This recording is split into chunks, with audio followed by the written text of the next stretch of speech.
इस वाले क्वेश्चन को देखिएगा।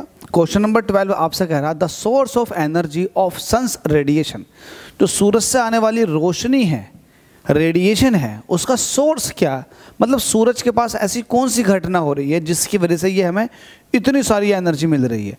तो सूरज के पास जो एनर्जी, मतलब एनर्जी क्रिएट होने का फिनोमेना है वो है न्यूक्लियर फ्यूजन।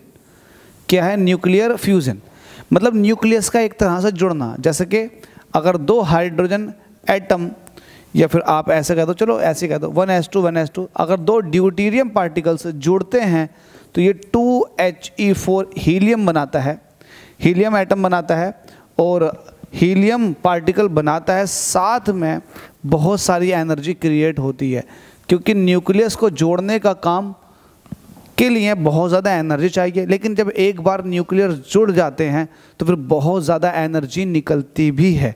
तो ये एक न्यूक्लियर रिएक्शन होती है जो सूरज के अंदर पाई जाती है। ठीक है, तो इसका आंसर हो जाएगा ये। अच्छा, एक क्वेश्चन बनता है कि जो हाइड्रोजन बॉम्ब है वो किस सिद्धांत के ऊपर कार्य करता है, उसका प्रिंसिपल ऑफ वर्किंग क्या है? तो वो है न्यूक्लियर फ्यूजन। वो भी न्यूक्लियर फ्यूजन पर ही वर्क करता है हाइड्रोजन बॉम्ब।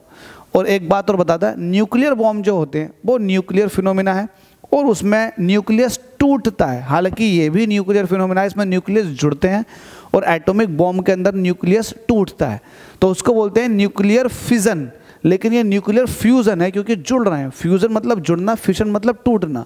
तो ये एटॉमिक बॉम्ब के अंदर होता है, जबकि ये हाइड्रोजन बॉम्ब के अंदर होता है। तो कुछ एडिशनल बात मैंने आपको बताई है, ये काम की है। Thank you.